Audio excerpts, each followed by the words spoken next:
What's up, Sushi Squad? We back in with some more Trove, and today we're going to be talking about the new event that's going on in Trove, which is the Lunar Plunge. Now, I ended up actually grinding out this event during a stream last night, and, you know, so that I could get footage, get screenshots of the event, and so on and so forth. And most of all, it's because I wanted to see how complicated it was going to end up being.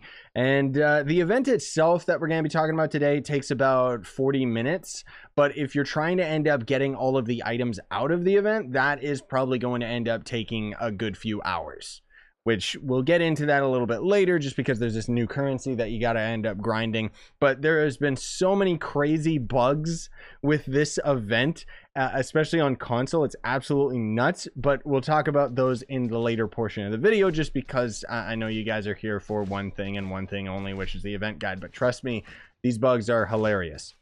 Now, before we get started with today, I know some of you are tired of hearing about it, but everybody, I gotta let you guys know in every video, okay? Or at least I try to.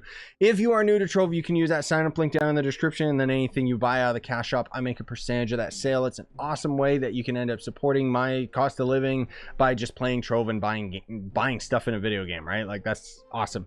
There's also going to end up being the new Lunar Void pack, which I'll probably have a review of that pack go out tomorrow, just because today we're gonna focus on the event, and I got our stuff that I gotta do today and stuff like that. I'm going to the dentist and blah blah blah. Anyways, I'm recording this at 4 in the morning, so it wants you to first and foremost visit Lunar Knight Cubesley in the hub. So heading over from the hub, he's just going to be chilling right down here, and as soon as you end up interacting with him, that's going to complete the portion of the quest, which is going to end up giving you 15 dragon coins. The next portion of the quest is Moon Goddess Speaks. Tell Cubesley what she said.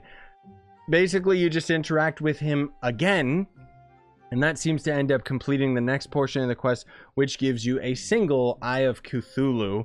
But then that is also the point in time where we will get to see his shop, which we'll end up interacting with this and going into more detail with this a little bit later. But in short, there's going to end up being a mount, a mag rider, an ally, and then 2 banners that for some reason you can buy multiple of. I'm assuming it's because they're tradable, but I don't know anybody who actually trades banners. Anyways, moving on to the next portion of the quest, which is to visit the Fey Forest Adventure Giver. So you quite literally are just going to warp to the Fey Forest. It's really laggy right now, so you have to pardon me if our load times are a little bit longer than they should be. It's annoying, okay? It really is. Like, look at this. Look at this.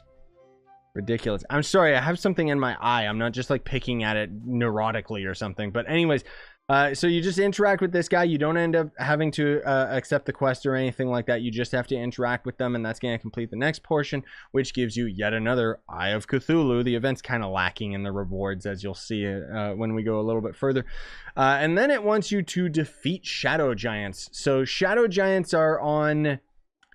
They're either on an 8-minute or a 16-minute timer, depending on if we have them spawning at double the rates. I think then it's at 8 minutes. Otherwise, I'm pretty sure it's at 16, but it's been years since I ended up actually farming these guys. That's when you're out in the open world and you see like a bunch of invaders come down from the sky, and then you end up killing them. That's going to end up being the invaders. It wants you to kill 10 of them, but that is not entirely true, because what it actually wants you to do, and should say, is it wants you to collect Eyes of Cthulhu. So you can do this through many different ways. You can end up loot collecting shadow gear and up. That'll end up giving you Eyes of Cthulhu. You can end up opening your shadow caches. That can end up giving you eyes as well. Or you can quite literally just buy them on the player market. So all you need is 10 of them. So all you gotta really do is just go and farm for a bit and then loot collect a bunch of gear, and it should just end up completing it for you. At which point you'll end up getting another Eye of Cthulhu. Oh my goodness. So then the next part of the quest actually tells you to collect more stars. This could have been explained a lot better, but it is not. So basically in the Feywild, I'm pretty sure it's Feywild exclusive, okay? Don't quote me on that. If somebody knows, in the comments down below, have you seen the invaders in other Uber worlds that end up having the same effect of these stars? Because I haven't. But basically there's going to end up being these stars that will spawn out in the open world. Let me see if I can end up finding them. They spawn in Feywild specifically, right?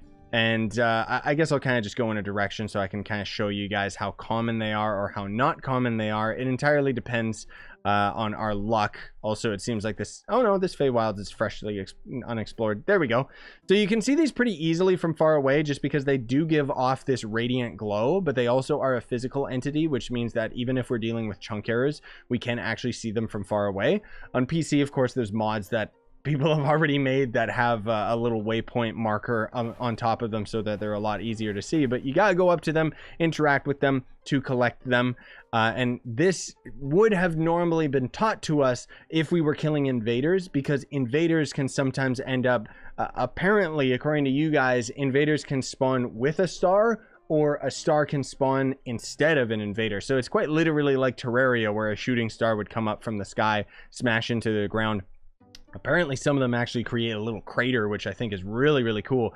I don't know. It just, I'm getting Terraria vibes from all of this stuff. Maybe I just had Terraria on the brain. So anyways, you have to go around and collect 10 of these stars. And then of course you'll end up getting another Eye of Cthulhu. So it can, this is where you start to see how long it's going to take and get used to it, because you're going to have to grind hundreds of these stars. It's actually terrible. So then it wants you to visit the Sun Acolyte in the hub. So moving back to the hub area, there's going to actually be a second NPC that is on a completely different platform for whatever reason. But this dude, here's the interesting thing. This dude actually ends up giving us a daily quest. So all you gotta do is interact with him to complete this portion of the quest, and then you'll end up getting a Star Trail ally, which is this little ally right here, which again I think is cool because it makes me think of another game that I loved when I was growing up, which was, oh, this is all of the new stuff, that's why, from the store pack. But it makes me think of Mario RPG and Legend of the Seven Stars by Square Enix. Either way, the ally ends up giving you 25 magic find and 24 magic damage. So it's absolutely useless, but I don't know. I kind of like it. I'll probably forget about it in a month or two. They are gracious. They are gracious of your help, Trovian. They follow you to keep you safe. Okay, that's kind of weird, but whatever. So anyways, that's what you get for just talking to that idiot. However, he's going to end up giving you a daily quest, which we'll talk about in a little bit. Because the next portion is it wants you to craft a cleansed lunar drop. So all of those stars that you've been gathering, if you go to the Radiant Dayspring, here is a cleansed lunar drop, and we've been getting tainted lunar drops. So you have to have 5 lunar drops that you find out in the world in order to end up crafting 1 cleansed lunar drop. Follow me here because this part sucks, but we'll get into that in a minute. So anyways, you craft a cleansed lunar drop, and you'll end up getting 3 lunar souls from it. Not bad, not bad. Gives new players a couple free empowered gem boxes. Okay, cool. And then it wants you to visit the Lunar Knight Cubesley in the hub. Once again, you just go and interact with this guy, and you'll get a free 3 lunar souls as well. And then it wants you to purchase a banner. So this is where you start to see the problem here, because in order to end up crafting one of these banners or buying one of these banners, you basically need to have 25 of the stars that you find out in the open world in order to craft 5 in order to buy 1 banner. So you need 50 stars if you want to get both banners. And then you need, if I'm not mistaken on my math here, what was it? You need 100 stars in order to get the ally, 200 stars in order to get the Mag Rider, and 250 stars in order to end up getting the mount, which equals to a grand total of 600 stars. You have to go out of your way to get 600 tainted stars out in the open world. My God. Oh boy, ridiculous. So anyways, we'll talk about that a little bit more in a moment. But so you purchase a banner, and then you'll end up getting 3 lunar souls. And then the next portion of the quest is going to tell you to defeat more shadow giants, which of course the same rules apply as earlier, where you can just either defeat the shadow giants for the Eyes of Cthulhu, or just, you know, open shadow cache, loot collect shadow gear, buy them off of the player market. But ultimately that's going to end up giving you the QT Rex. A cutie Rex. I like it. It's terrible. And then the last portion of the quest line is going to have you equip your new mount. So you got to end up, you know, selecting it and then riding it. appropriately, and you'll end up getting 3 lunar souls. And yeah, that's going to end up being the entirety of the event. This this mount looks so stupid. I absolutely love it. Like, look at him, he's so derpy, dude. From behind, it's kind of lame because it's just another T-Rex, but when you see him from the side, this is probably one of my favorite, like, derp mounts, dude. I genuinely love this thing, and I highly recommend you go through the event to get it, just because it looks so stupid. And I love me some stupid stuff in Trove. When Trove finally shows that it has like a sense of humor instead of being all serious, that's when I absolutely love this game and find it to be untouchable, right? So I'll include a couple screenshots of this is going to end up being one of the banners. And then, of course, the other one is going to end up being this one, which... yeah, cool, whatever.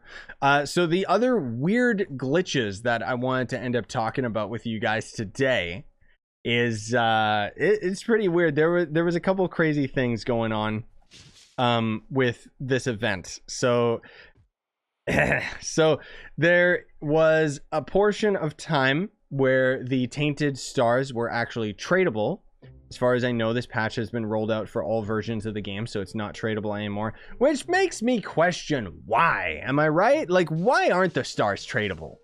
It would be great because it's a temporary resource, which means that it is literally flux drained out of the game, which is always a good thing because we need more things that we have to pool our flux into to keep the value of flux high, right? So not that that actually happens, because on PC and even Xbox and PlayStation, we've had flux dupers. Nintendo Switch, I don't think, has that problem. So things with flux are not super duper inflated yet, but who knows? Whether that's going to end up staying is what I meant to say. So either way, they're not tradable anymore. Okay, whatever. They ended up fixing that one right quick. I don't understand why, but okay, whatever. And then, weirdly enough, the store pack that we got going on, and I'll probably end up talking about this in my Lunar Void review video tomorrow, but this pack actually gives you a Bard costume. The Bard is still not available on console, and yet it still gives you the Bard costume. And apparently what you guys have said, which makes total sense, is that because the Bard's not in the game, the costume has no class associated with it, so it defaults to the Knight. So you can actually equip the Bard costume while you're on the Knight, and it doesn't do anything crazy like, oh, you actually look like the Bard and you control it or anything like that. No, it quite literally just makes the Knight go invisible, because obviously the Knight doesn't have the same portions of the Bard in order for the costume to work. But that's just hilarious, dude. Like, serves you right, Trove devs, for taking this long to put the Bard out, that there is a pack that was actually planned specifically to coincide with the Bard, and the Bard still isn't out on consoles, so it messed everything up. Hilarious. So, anyways, as far as the event is concerned with grinding all of these stars and stuff like that, if I had to do a educated guess, I would say that the event in total of grinding all of the stars and stuff is probably going to take somewhere around maybe 3 to 5 hours, let's say. 3 to 5 hours total of just grinding out the stars. However, that's just going out of your way to grind all of the stars out in the open world. But this dude right here actually has a daily quest that you can end up accepting. That's where the event was trying to teach us this by interacting with him, but I wanted to save this for the end because I wanted to mention that he will basically tell you to go out in the open world and collect 30 tainted stars, but he will give you 10 lunar stars as a reward. So the cleansed stars, which basically him giving you 10 is an equivalent of getting 50 tainted lunar drops, on top of the fact that you just grinded 30 out in the open world as well. So if my calculations are correct, math, it's not my strong suit, basically if you log in every day and only complete this guy's quest and don't bother like going out of your way to grind any of the tainted stars outside of doing the dailies, you should have just enough, like just before the event ends, you should have already been able to end up getting all of these items out of the store, which is not awful. because I mean it kind of sucks just because it's pushing it really close to the end of the event timer. But so long as you're logging in every day and grinding this, I mean it doesn't take very long. It takes like maybe 20-30 minutes to end up doing it, and you can just do that while you're getting your star bar or whatever. And I mean, yeah, it's not nearly as bad as I thought it was initially. Like when you guys see my stream of doing the event, I was freaking out at first because I was like, what, you need 600 of these? But it's not as bad as you think. And let's face it, this event has nothing to do with the delves, which means that it's a 5 out of 5. Thanks for watching. Smash the like, sub for more. Buy the merch you want to support the channel. If I ended up forgetting anything, of course, correct me in the comments. I'm always down for that. And otherwise, have yourselves a fantastic day, gamers.